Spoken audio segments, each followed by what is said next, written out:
big reasons why the UFC became so popular was Chuck Liddell. Chuck Liddell in his prime was a monster. Yeah. Because he could take it. He could take a shot in the chin so good. And then when he would win, he would. He was this do or die berserker. He would just come at you, just swinging bombs, take one on the chin. Oh, yeah, we like him. To kill you. Oh, shit! I ain't gonna lie. I'm not even gonna lie, I'm keeping it 100. This is when I first started watching UFC, bro. I remember one of the first things I ever seen. It's probably one of the only things I ever seen of Chuck Liddell. And they made that UFC, the UFC game where they made the falling animation of him. Like, that was, yeah. But, knocked out 3 or 4 times. Y'all talking about 5 fights. The California State Athletic Commission should have never even sanctioned. Yeah, that's a fact. But look, man, like, comment, subscribe, bro. Let me know who you want me to discover next. Y'all been telling me to watch Chuck Liddell, so we here. That fight. Hey. Emotion clouds your judgment. You're the Iceman. Yeah. He shouldn't be fighting. He shouldn't be fighting at 50. Got knocked out too many times. At 50? Can't take a punch anymore. Bro, what's up with these fighters? Stories about legendary fighters, make sure to hit the like button and subscribe. Now, let's step into the world of Chuck Liddell. Born on December 17, 1969, Charles David Liddell grew up in Santa Barbara, California. Grew up in California, but my grandpa's from Brooklyn. Among his friends, he was simply known as Chuck, a nickname for Charles that stuck with him from childhood. I mean, your name is Charles, but when did you become Chuck? I actually didn't like the name Chuck. I fought it for years. Like, I actually had in high school, I had buddies who'd call up, hey, is Chuck there? Eventually, I just got used to it. Now I tell people my name's Chuck. So. Does anyone call you Charlie now?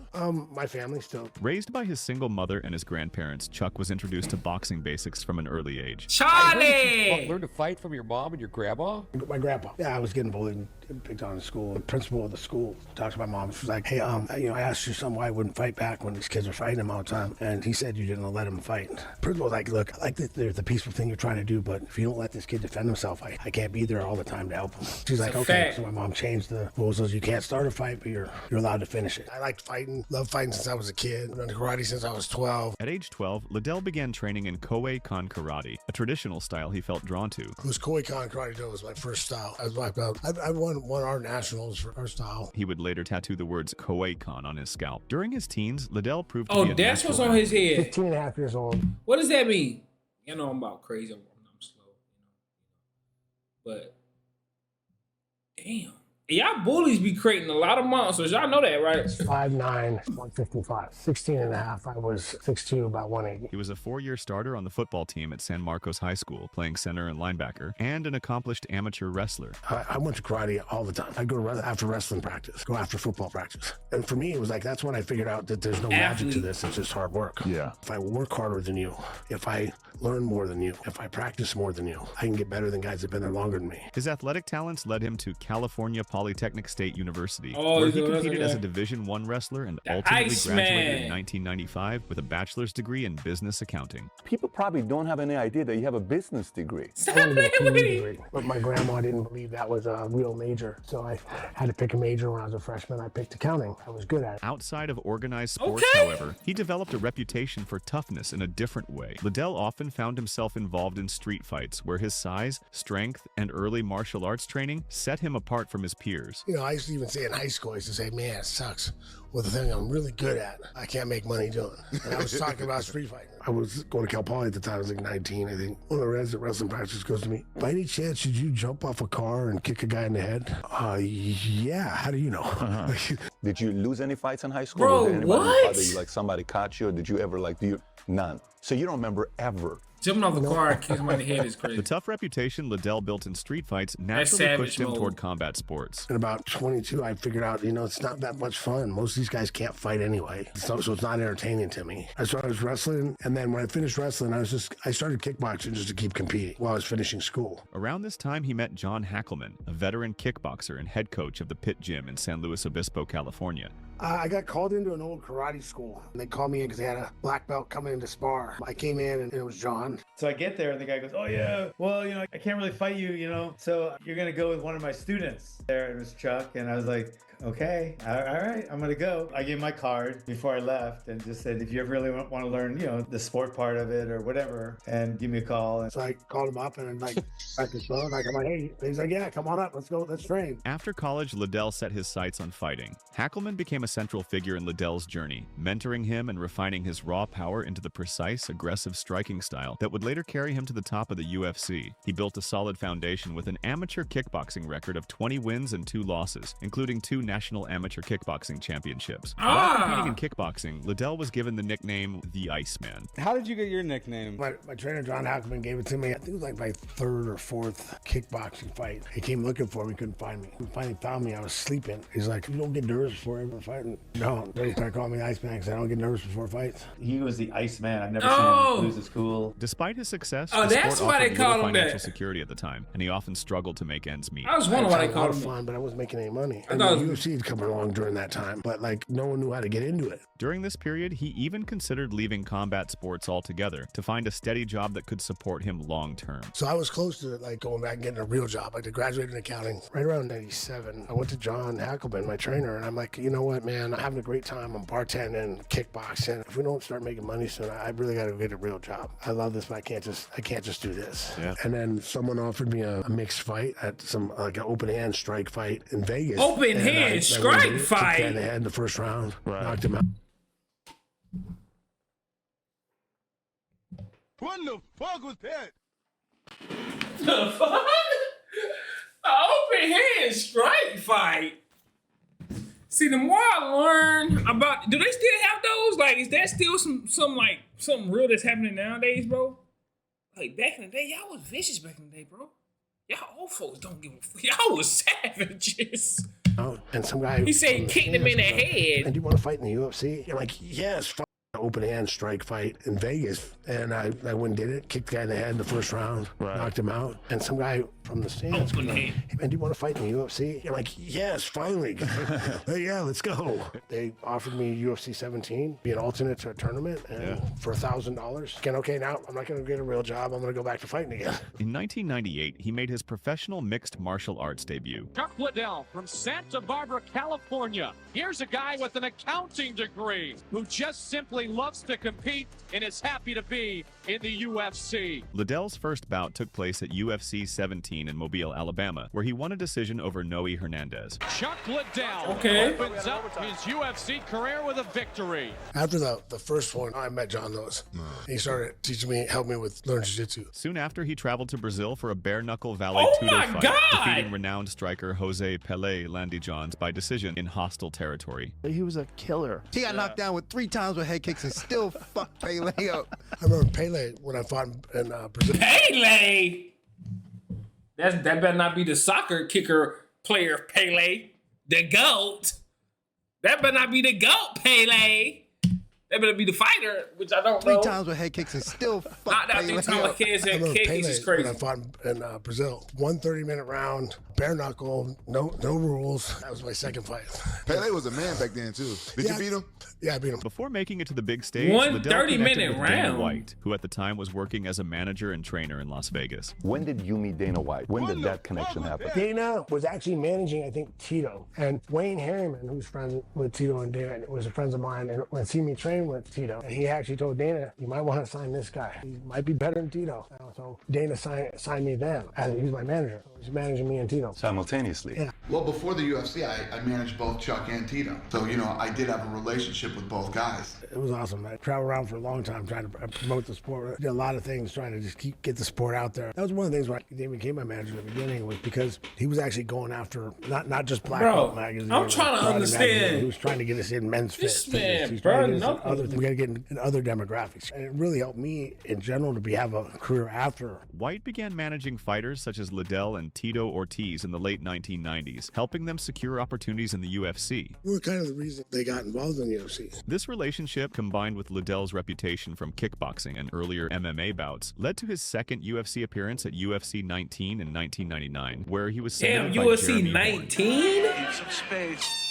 Chuck Liddell. This is old. This is like. Who watched this live? Was this live or? Tried Gotta watch it back. Not to tap. Have you ever tapped? I don't tap. Like, I try to choke me, I went to sleep. If I can think to tap, I can think to try to get out of it. I still got a little bit of air left. Wow. Chuck takes his first loss. Were you concerned about him in his crazy career at this point? No, he was winning that fight. I knew that was gonna just roll right off his shoulder, and it did, right? Undeterred, Liddell stormed back to establish himself as a top contender with a string of dominant victories. Hey, Chuck, he's burnt! He's tired! Chuck! Between 2000 and 2002, he defeated a lineup of notable opponents. Bomb! Paul's in trouble. Yes, he is. Paul's in big trouble. Paul is cut, and John McCarthy has stopped the fight. You know, we used to train with each other. He was a good kickboxer. My wrestling was great, so we helped each other. We're the first guys to come up with the wall walk. Tito told us it was you and him that invented that cage, that wall walk. Yeah, I used to train with Tito, and I used that shit in Pride. Oh yeah, I loved it. And if he is working out with Tito Ortiz, it seems to be showing. Excited in the corner. Scott Adams, John Lewis, John Hackelman. Including former UFC heavyweight champion Kevin Randleman. I need to watch some of his Pride fights. Y'all told me to watch some of that. Hold on. Whoa, go the fuck back. Including former UFC heavyweight He knocked Kevin Randleman ass? Right hand, too. Left hand. Ooh. I saw Randleman on the train. He looked at me and he's like, man, I was really bummed out you knocked me out, but man, you're pretty good. I was like, okay. Thanks, man. On May 27th, 2001, Liddell traveled to Japan to compete at Pride 14. How did Dana talk you into coming to Pride? That's like crazy. A whole nother organization. I knocked out Randleman, and Pride had come and asked for somebody to represent him. It was like 3 weeks later. They wanted to ask if I could fight. They asked them, and we had a three-way negotiation. Dana called. Oh, hold on. So Dana owned Prime, or he worked for Prime before the UFC? Or was he already UFC? Because he said Dana asked him to come to Prime. I mean Pride. Somebody answer that, please. 3 weeks later, they wanted to ask if I could fight. They asked them, and we had a three-way negotiation. He just knocked him out with one punch.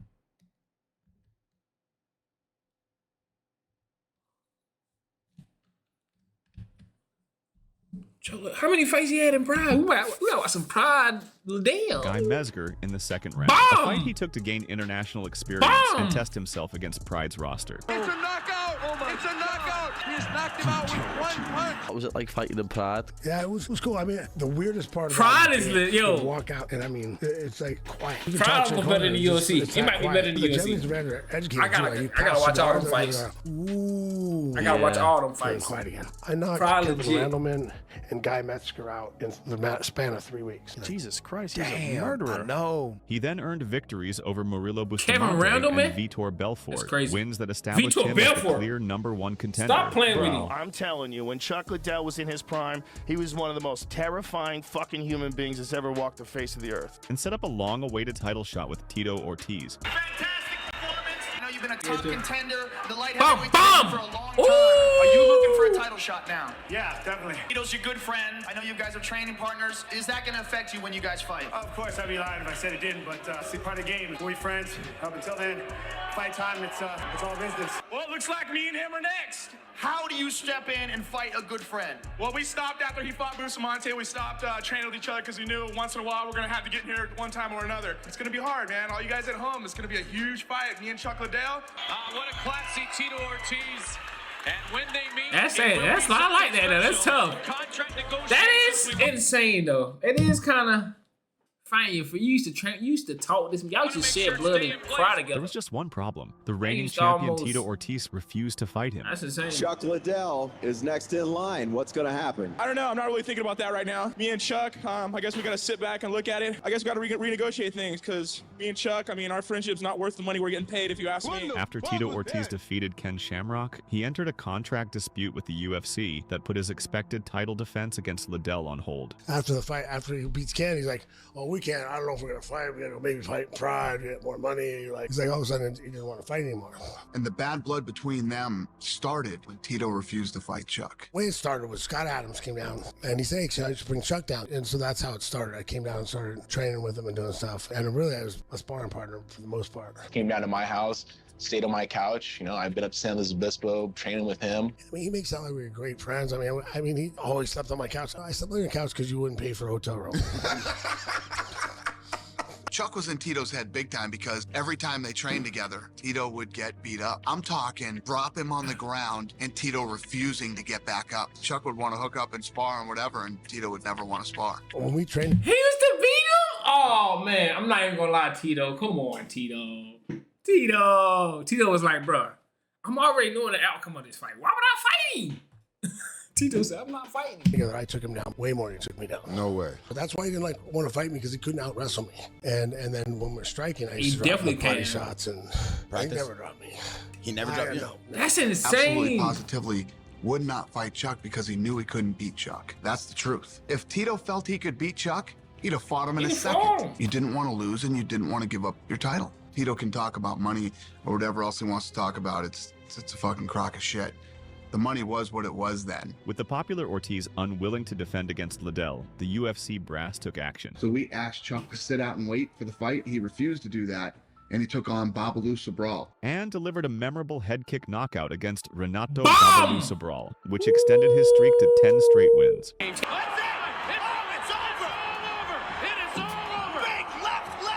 The issue with Ortiz's contract wasn't resolved, Tito so the ain't want that UFC smoke, created man. an interim light heavyweight title and matched Randy Liddell Couture. against Randy Couture at UFC 43. In a clash of styles, Couture successfully neutralized Liddell's feared punching power, using straight punches and clinches to blunt Chuck's looping hooks, and eventually took Liddell down and won by TKO. It was a humbling defeat for Liddell and a detour on his road to the title. Later that year, Liddell ventured into Japan's Pride Fighting Championship as part of an unprecedented cross-promotion. Y'all know we here for The that, UFC Pride. sent him to compete in Pride's 2003 middleweight Grand Prix tournament as their representative. Liddell started... Oh, so UFC and Pride was kind of working together.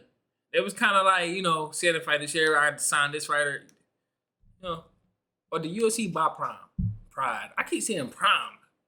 round of He the knocked tournament. down However, who? in the semifinal to compete in Pride's 2003 middleweight Grand Prix tournament as their representative. Liddell started strong, knocking out Alistair Overeem in the opening round of the tournament. However, in the semifinal round, he ran into Rampage Jackson. After you beat him, you came to me and you talked to me. Rampage got him. Looks like it's gonna be us next. Let's go to a bar and have a drink. I said, oh shit, ain't nobody ever said. Rampage something got like him that in to the me. UFC We went and in in Pride? Japan. Yeah, So- good time. And Liddell was defeated by Rampage via second round TKO, eliminating him from the Pride tournament. Despite the loss, fighting in Pride raised Liddell's international Why profile didn't and show set the us that, stage for gang? future showdowns. By this time, Ortiz Why had didn't they finally show us settled that, his bro? dispute with the UFC and returned to face Randy Couture for the undisputed light heavyweight championship, but he lost the bout. That defeat cleared the way for Ortiz to finally meet Liddell, setting the stage for their long-awaited clash at UFC 47. You could just tell that Chuck would never lose to Tito.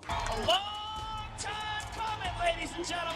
You watch Chuck's walk-in. He's literally smiling like he's going to have the happiest day of his life. Happy he looks. He couldn't wait to kick Tito's ass. You know how many times Tito fought that I wanted to see him just get his ass whooped? Tito and I. He hated didn't like each other, Tito? man. There was this thing where it was like me and Chuck Liddell versus Tito Ortiz. Wow. That's what it was like. So Chuck was your guy. Yeah. Liddell delivered on the hype, Bum, unleashing bum, a flurry bum, of punches in the second round that sent bum, bum, Ortiz bum, crumpling bum. to the I actually seen canvas, this, I ain't gonna scoring lie. a decisive I knockout seen this. victory. I actually seen this. Beating the brakes off Tito. Beating the brakes off him. I didn't know. That's crazy. That's crazy. You know what's crazy? I was rooting for Tito because I was rooting for the most popular. But we ain't talk about that. But I didn't know Tito was scared of fighting. Like, I wasn't so big on the UFC. I didn't watch it that much. But I seen this. Like, I seen the highlights of this fight. But I didn't know Tito was scared of fighting. Got beat up. I'm getting old, boy. He's gonna go on to fight for the belt. I wish him luck.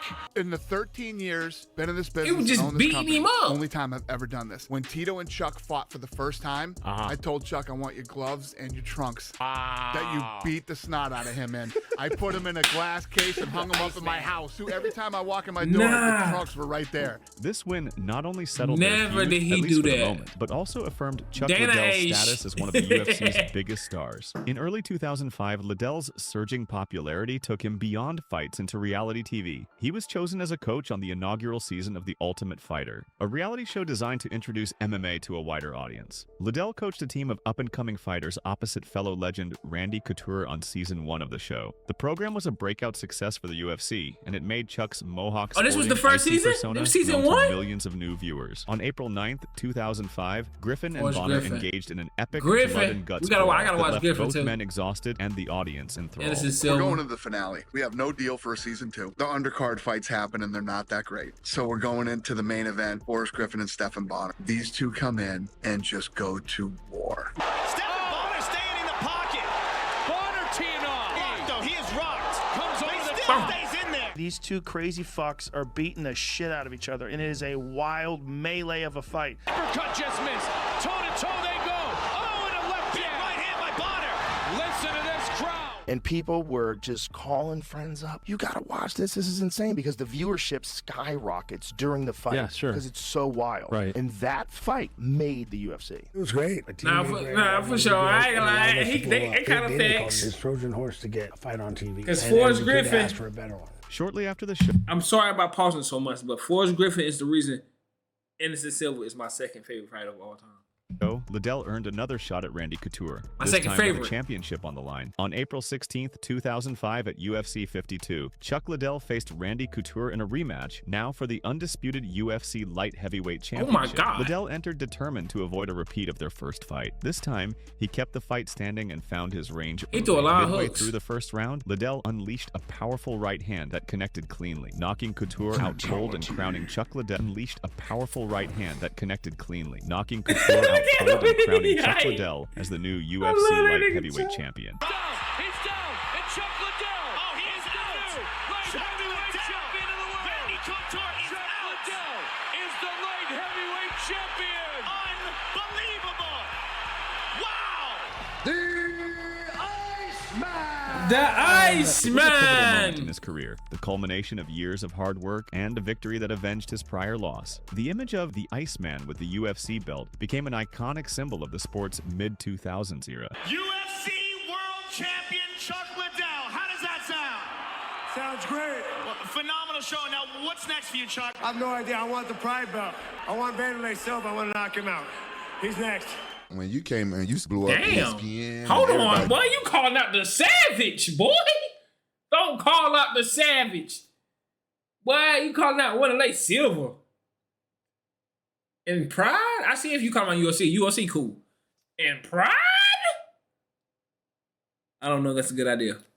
Crazy. And when Chuck Liddell was the champion, Chuck Liddell was so fucking terrifying. He was the real reason why the UFC became uber popular, because you would watch The Ultimate Fighter and it was a wild fighter, but then you need a destroyer. And that destroyer was Chuck Liddell. Now at the top of the 205-pound division, Liddell went on a tear, defending his title against all challengers. Tito got out of the picture, then you become like the big superstar of UFC. So a lot of people started watching the sport because of you. His first title defense came against Jeremy Horn, the seasoned grappler who had handed Liddell his first defeat years earlier. They fought at UFC 54 in August 2005, and this time, Liddell dominated. He knocked Horn down multiple times over the course of the fight. Horn, unable to continue due to vision problems, conceded in the fourth round, giving Liddell the TKO win. With that victory, Chuck had avenged another career loss. In February 2006, Liddell met Randy Couture for a third Randy time at was UFC 42. 57, in what was billed as the final chapter of their trilogy. Couture gave a spirited effort, but was again unable to withstand Liddell's striking. Liddell's star power kept growing, and so did the challenges. He was hunting people. Yeah. He was hunting people, and he was a wrestler that never wrestled. In August 2006 at UFC 62, he faced Renato Babalu Sobral in a rematch of a prior fight.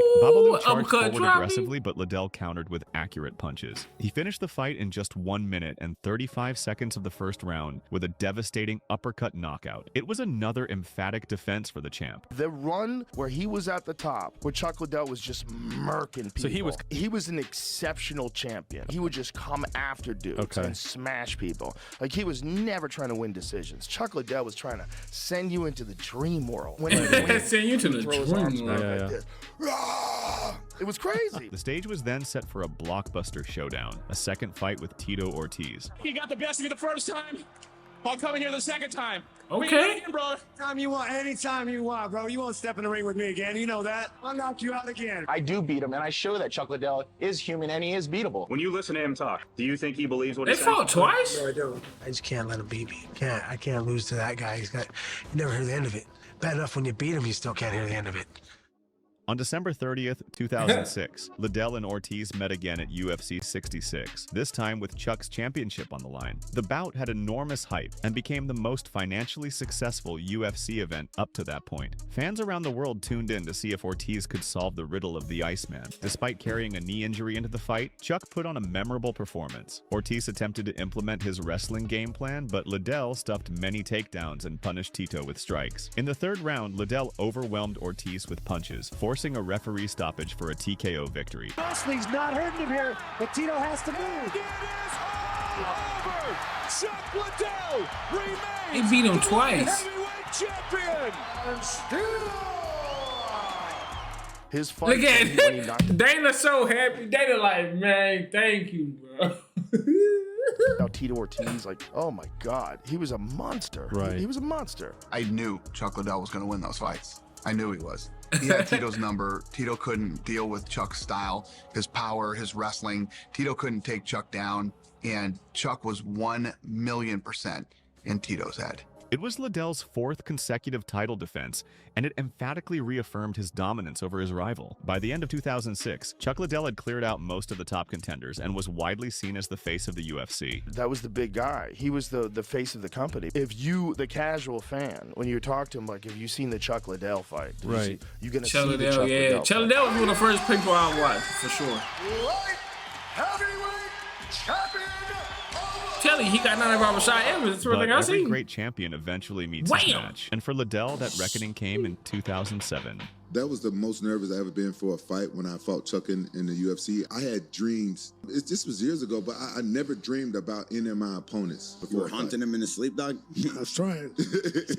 In May of that year, he stepped into the octagon Rampage at was UFC young, 71 too. to defend Young, his title against thoroughbred, Quinton 28, Rampage Jackson, 37-year-old, the man who had yeah. defeated him in Japan 4 years prior. This time, the stakes were higher with UFC gold on the line. Rampage wasted little time in the rematch. Oh, he sleep.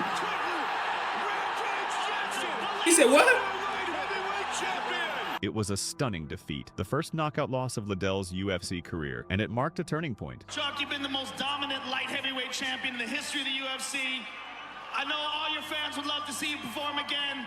We all love watching you fight. Thank you for all the fights you put on before in the past. Thank you for your performance tonight. We look forward to seeing you again. The Iceman, ladies and gentlemen. Coming off the knockout loss to Rampage, Liddell returned to the cage only 4 months later against Keith Jardine. 4 A quick turnaround months? that some felt left him without enough recovery time. Chuck was supposed to fight Vanderlei.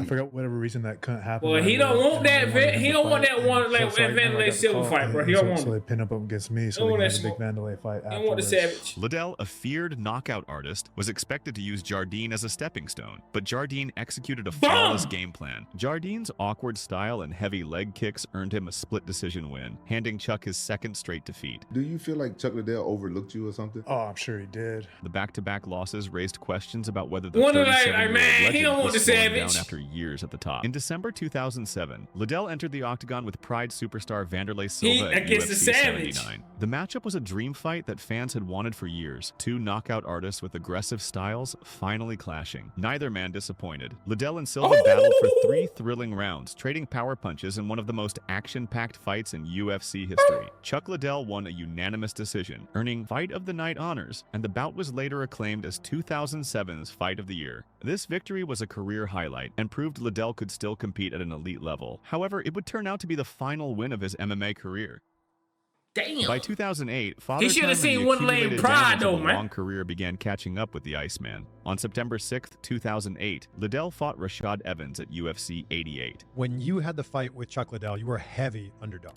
Yeah. When I got to the weigh-in and we did the face-off, for me, I was like, oh, man, Chuck looks serious, because I watched him so many times. That's when I really started to think man, I'm fighting Chuck Liddell. So that's when, for me, the nerve started. And then I hit up Randy Couture, who just happened to be a floor below me, and I go and see Randy, and I'm like, oh, man, Randy, I'm scared, man.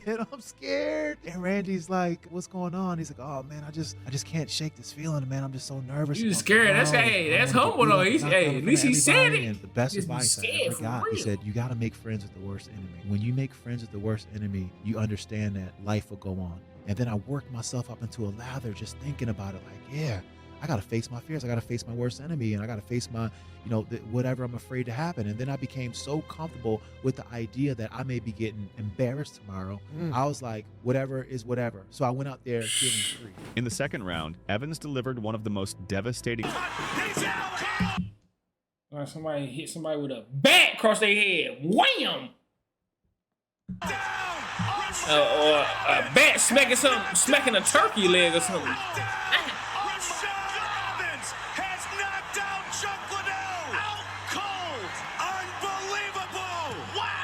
Do you remember seeing that opening in that Chuck fight? So whenever he throws, I'm a throw, and it's called throw on throw. I just threw at the same time with the right hand, but I was really trying to catch him with the left hook. Shit. And I caught him with the right hand, and I was like, and he didn't get up. It was such a flood.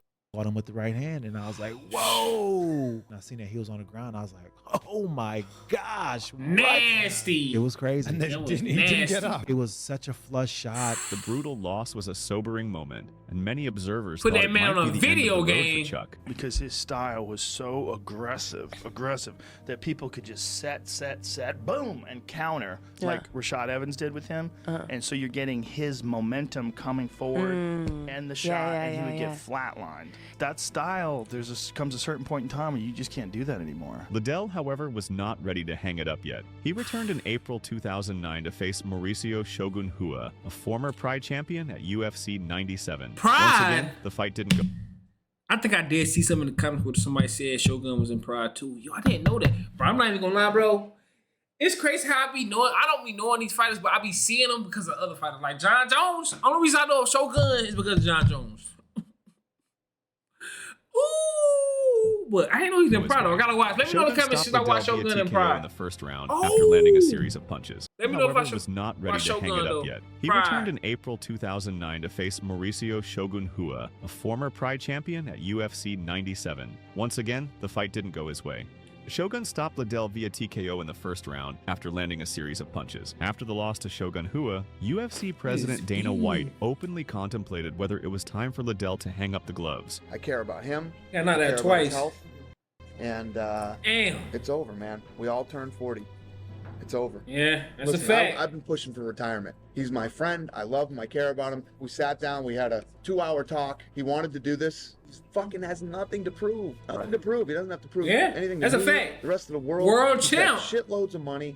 There's no reason for it. They eventually agreed on one. But in all these videos we watch, though, we be like boxers and all these other people. We be seeing them. They fight. They just keep fighting after their career. They already was at the pinnacle and they still fighting. I think it's just the love of the game. The final fight, win or lose, which was set to be against Tito Ortiz after the two coached opposite each other on season 11 of The Ultimate Fighter. However, Ortiz pulled out with an injury. Chuck told me before the season started, when I asked him to do it, he said, I guarantee you, Tito will not fight me. We'll do this show and he'll pull out of the fight, I guarantee it. And that's why when Tito pulled out, I was like, holy shit. Chuck was right, and, I had to go tell Chuck that Tito pulled out. Tito pulled out of the fight. That fucking pussy. Don't let that fucking guy fight anymore, man. He's a fucking pussy. And for his final UFC appearance, They still let that guy was fight no instead more, matched bro. with Rich Franklin at UFC 115. But despite starting strong, he was knocked out at the end of the first round.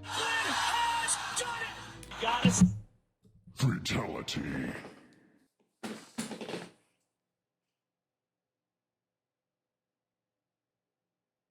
Nah, he should have just retired, gang. Never.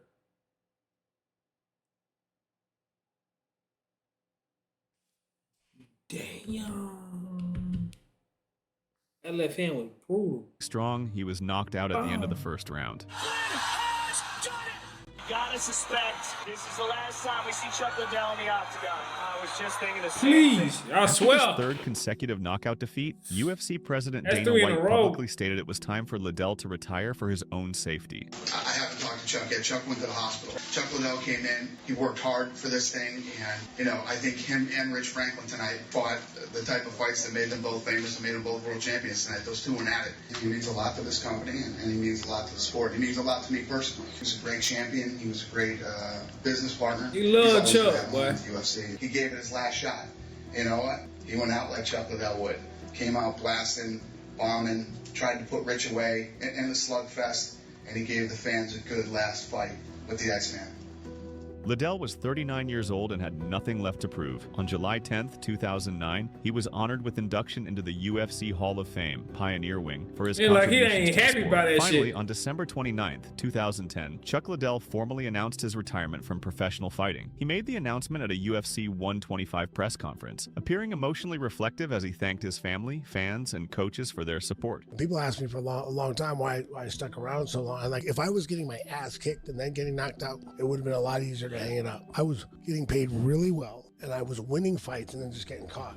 So you always think, oh man, I can fix that. We had a dinner together. I said, look, man, I can't figure out why this happened. I can't compete the way I used to, so I'm done. And I'm here today with my partner Lorenzo Fertitta to announce his retirement. Myself, my partners owe a lot to Chuck Liddell. And we're also here today to announce that he is becoming one of the top executives in the UFC.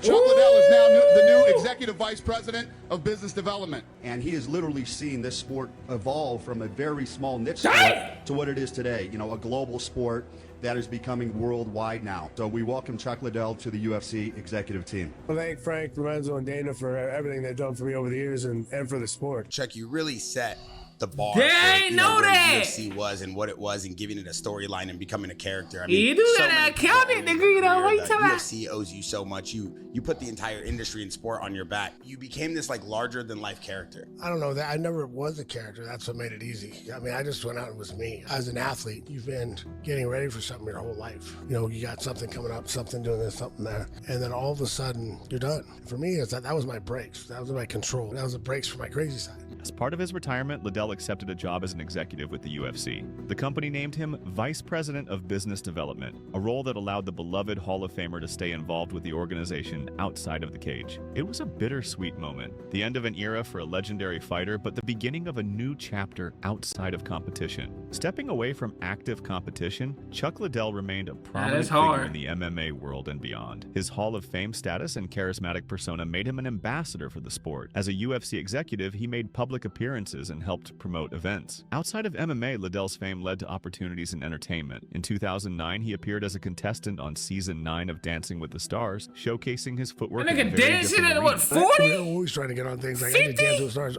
Not because I wanted to go do No, his dance. back It's a hurting. different demographic. It's a different audience. Yeah. We're trying to grow a sport. We're trying to get people to take a look at us. Dancing, where all of a sudden you're in the stand, like. Smart. That's smart. If I get to that position, I'm screwed. He lasted 4 weeks on the show before elimination. Liddell also dabbled in acting, often playing himself or cameo roles that nodded to his Iceman image. These appearances illustrated how Liddell's mainstream popularity had grown hand in hand with the rise of the UFC. So you like acting? I like it. I have a good time with it. I think that's it. I'll keep doing it as long as it's fun. Liddell's post-retirement career with the UFC continued until 2016. That year, the UFC was sold to new owners, and the company underwent widespread corporate restructuring. In late 2016, Chuck Liddell, along with fellow Hall of Famer Matt Hughes, was let go from his UFC executive position during a round of staff layoffs by the new ownership. It marked the end of his so-called lifetime job with the UFC, which had been created as a gesture of thanks for his contributions. Liddell handled the news professionally, Did him acknowledging dirty. the change and moving on to new ventures. Though no longer on the UFC payroll, he remained a revered presence at MMA events and in the community, often attending fights as a fan and doing the occasional media appearance or seminar. In 2018, nearly a decade after his initial retirement, Chuck Liddell surprised the MMA world by announcing a comeback. So you are making a comeback. If the right fight comes up, you're making a comeback. Oh yeah, for sure. Okay. If someone's got to make a real offer, and it makes sense. But again, At 48 years old, long past his athletic prime, Liddell still felt the competitive itch and specifically wanted another shot at his old rival Tito Ortiz. In April 2018, he declared he was coming out of retirement to pursue a third fight with Ortiz. The fight was organized not in the UFC, but under Oscar De La Hoya's Golden Boy Promotions, an upstart MMA venture. Well, I said this before. I hope he's coming out of retirement to be partners with De La Hoya and not to fight. I hope he doesn't fight. Last thing I want to do is shit on Chuck Liddell because I love him, but I asked him to retire 10 years ago for a reason. I hope he makes a lot of money. I hope the event is very successful for them, but I wish it wasn't happening. 8+ years since you've been in the cage, so why now? A lot of my fans want to see it. Other people saying I can't do it, I'm too old, been out of the game too long. I took it as a challenge. I love a challenge. Stop listening to them people. Knock this fool out one more time. I'm here to show that you're never too old to do anything. I'm here to prove that I can do this. I think if Chuck Liddell was still employee of the UFC, getting paid $400,000 just to chill or whatever he was doing for the UFC, he would not be fighting. I think this is more of a money play, which bums me out. Because I think Chuck Liddell and Tito Ortiz, what they did for the sport, should be compensated for the rest of their lives. But he has been saying that he misses it. It was his favorite. Oh, yeah, I'm not with that. Look, I think, which I know I can't be saying this stuff or whatever, UFC or their business can't do this shit. But I think fighters, if fighters fight for a certain period of time, or if fighters win a championship, like if you were world champion for a certain period of time, or you win a certain amount of fights, or you in the, it's like you gotta have a pension. Like you can't get a pension with the UFC. Like, bro, I took all this damage, and y'all not gonna pay me for the rest of my life. Like a little, like 90K a year, 100K a year, something that's gonna keep me something. Damn, and then he misses it. To me, it's more of a sad story.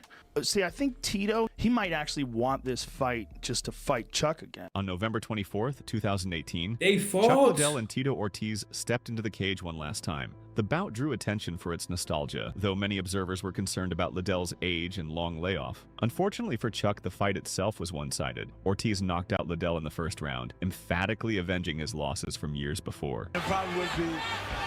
Look at Ortiz saying, let's see if you still got that power. Oh, there Ortiz takes a right hand. No! Liddell is out! Tito Ortiz! Wow. Redemption is here! Look at him. He's so happy now. He's so happy he got his first win. He's so happy. They got a job.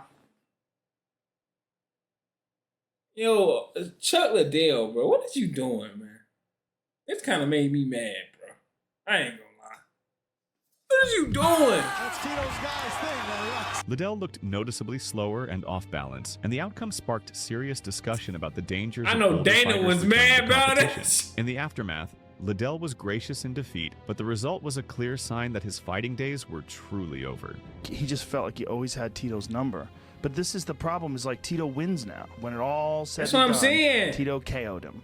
And he KO'd him more soundly than Chuck ever KO'd Tito. Tito put Chuck out. He put him out. You're dealing with a guy whose brains are, it's just, he's been scrambled too many times. He didn't immediately make a retirement speech in the cage, but the consensus in the MMA community was that this would be the end. And in March 2020, Chuck Liddell confirmed he had retired from MMA competition again, this time for good. Despite the disappointing final chapter, the fact that Liddell dared to compete one more time underscored his warrior spirit and love for the sport. Fans and fellow fighters alike expressed hope that he would remain healthy after a career filled with knockouts, and they celebrated his legacy rather than dwelling on the late losses. Outside of fighting, Chuck Liddell has experienced personal highs and lows. He became a father and has been involved in raising his children, even as his public life stayed busy. However, in October 2021, Liddell made headlines for troubling reasons. He was arrested at his home in Hidden Hills, California, on a misdemeanor domestic violence charge after an incident involving his wife. According to police reports, there had been a minor physical altercation. Both Chuck and his wife sustained very minor injuries, and each accused the other of being the aggressor. Liddell was jailed briefly and released on bond. Ultimately, the Los Angeles County District Attorney declined to file charges against either party, citing insufficient evidence and the mutual claims of assault. A few days after the incident, Liddell filed for divorce, and the couple entered into a custody battle over their 2 children. During the legal proceedings in 2022, some deeply personal and concerning allegations emerged. As part of a custody evaluation, Chuck's estranged wife claimed that Liddell was exhibiting signs of chronic traumatic encephalopathy. Ah! She got him! She got him! She got him! Oh, she got him! I tell you what, She get custody of all them kids, that child support, all that going to her. That's why she want full custody. He trying to get half. She was like, nah, I need all of that. CTE. Which he probably do got CTE, but I'm not mad at her. But she got him. Degenerative brain condition associated with repeated head trauma. Do you have moments in your life She now is where slick. maybe being kicked in the head, punched in the head, knocked down is affecting Well, you that lawyer now? was like, man, Not you that I know know that. of, no. That lawyer was like, come on, man, you know Buddy got that. She alleged that Chuck's memory had deteriorated, his behavior had become increasingly erratic and paranoid, and that he struggled with issues like insomnia and slurred speech, which she attributed to the many knockouts he suffered in his career. Your wife is your wife until she's not your wife, guys. It's crazy how he been with her, they whole mate got kids. Who's they get divorced?